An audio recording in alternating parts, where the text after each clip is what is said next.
हमारा जब भगवान की विशेष कृपा होती तभी जीव को सत्संग की प्राप्ति होती है।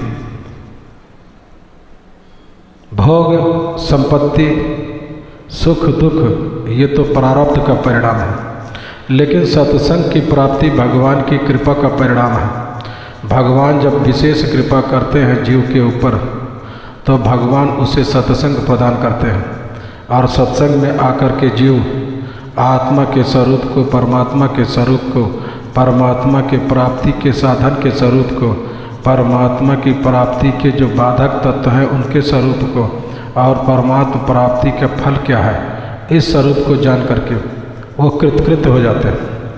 इसी को हमारे आचार्यों ने, महापुरुषों ने अर्थपंचक कहा है।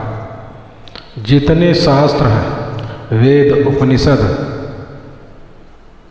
स्मृतियाँ, 18 पुराण, महाभारत, वाल्मीकि रामायण, इन समस्त ग्रंथों में जितनी बातें कही गई हैं अनेक प्रकार से और अनेक उपाख्यानों के द्वारा, उन सारी बातों का तात्पर्य केवल 5 है।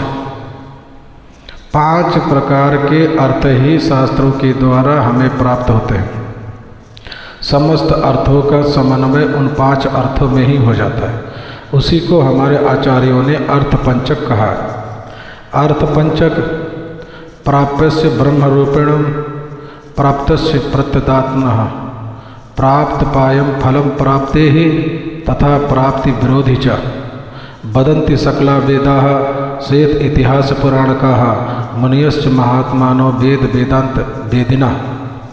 इसका तात्पर्य शास्त्र में जहाँ कहीं भी चर्चा आई तो परमात्मा की चर्चा आई। प्राप्यस्य ब्रह्म रूपम, जिस परमात्मा को हम प्राप्त करना चाहते हैं उसका रूप क्या है। जिस वस्तु की आपके हृदय में कामना हो उस वस्तु का नाम, उसका रूप, उसका फल, ये सब आप पहले जान लेंगे तभी उस वस्तु को प्राप्त करने की आपके अंदर प्रवृत्ति होगी। जिस वस्तु को आपने कभी सुना नहीं, कभी जाना नहीं, जिस वस्तु के विषय में आपको यत किंचित भी ज्ञान नहीं है, ऐसे वस्तु की कामना भी कभी हृदय में नहीं करनी चाहिए। कोई ऐसी वस्तु बताएं जिस वस्तु का कोई नाम ना हो, जिसका कोई रूप ना हो, जिस वस्तु का कोई प्रभाव ना हो, जिसका कोई न गुण ना हो, ऐसे कोई वस्तु आप चाहते हो अपने जीवन में?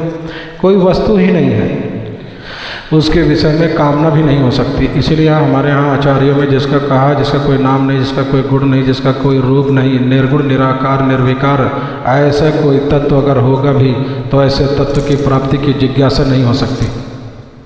क्यों हम उसे प्राप्त करेंगे जब उसे जानते ही नहीं, उसका कोई स्वरूप बोध नहीं। तो जिस परमात्मा को हम प्राप्त करना चाहते हैं उस प्राप्त परमात्मा के स्वरूप का ज्ञान, ये पहला विषय। प्राप्य से ब्रह्म रूपणो, उस प्राप्त ब्रह्म का रूप क्या है। तो राम कथा के माध्यम से, कृष्ण कथा के माध्यम से, उपनिषदों के माध्यम से उस परमार्थ तत्व का शास्त्रों में जहाँ तहाँ अनेक प्रकार से व्याख्यान किया गया है। तो वो सब व्याख्यान परमात्मा के स्वरूप का वर्णन करता है। और दूसरा अर्थ क्या है?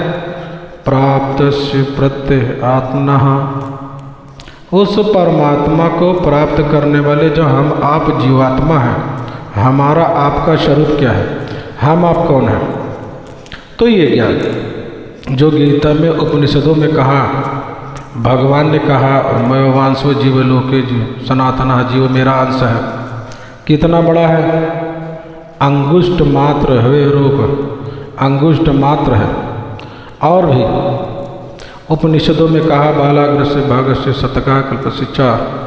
तो ये सब सारी जो बातें हैं वो जीवात्मा के स्वरूप का वर्णन करती हैं। फिर वो जीवात्मा के कितने प्रकार हैं, मुक्तात्मा, नित्य मुक्त, संसार में बद्ध, विषयासक्त, फिर उसके अनेकानेक भेद होते हैं।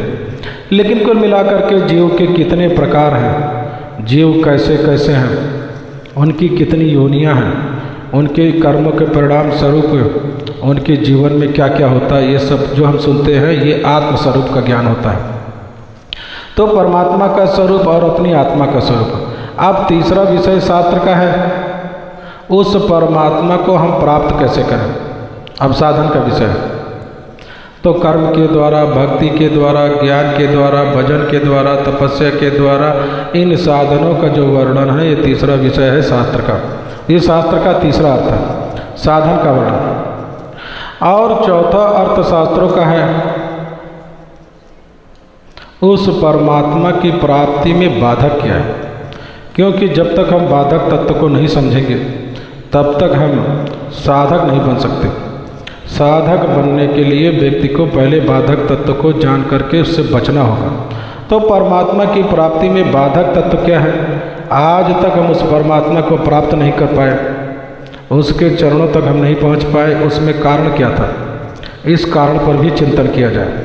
वो कारण ये था, हमारा अज्ञान, हमारी अविद्या, हमारा मोह, हमारी आसक्ति, हमारे पाप। इन विषयों का जब शास्त्रों में विवेचन है, ये बाधक तत्व है। ये चौथा अर्थ है। और पांचवा अर्थ क्या है?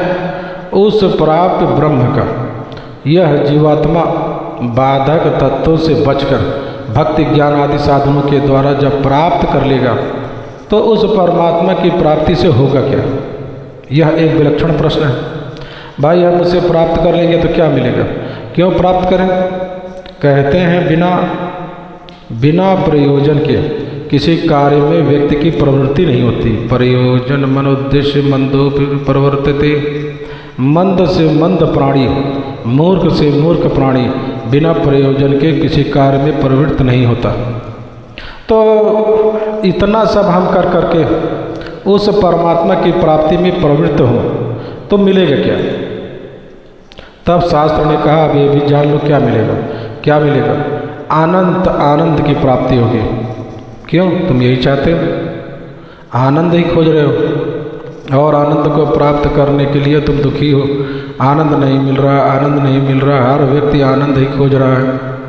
कीट से लेकर के ब्रह्मा पर्यंत, एक समान कीड़े से लेकर के ब्रह्मा पर्यंत जितने जीवात्मा हैं, ये ब्रह्मा भी जीव हैं, इंद्र भी जीव है, शिव भी जीव है, ये सब जीव तत्व ही हैं। परमात्मा तो एकमात्र, एकमेवा द्वितीयम। तो बाकी सब जीवात्मा है, सब उसी आनंद को खोज रहे हैं।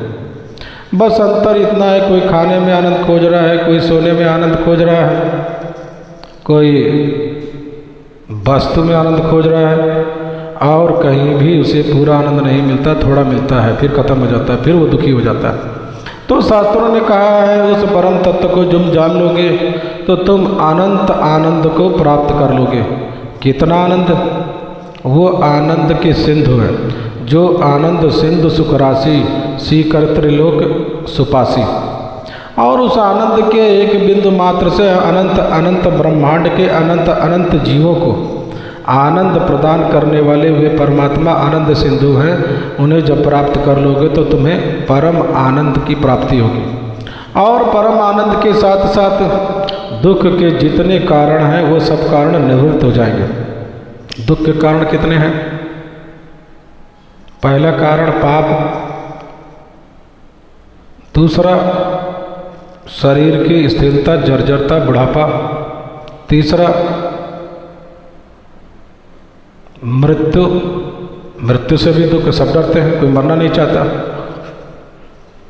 और शोक, हम नहीं मरते, हमारे शरीर में कोई दुख नहीं है, पाप नहीं है, लेकिन जहाँ हमारी आसक्ति है उस आसक्ति के कारण उसके दुख से हम दुखी हो जाते हैं, शोकाकुल हो जाते हैं। यह भी दुख का एक हेतु बन जाता है।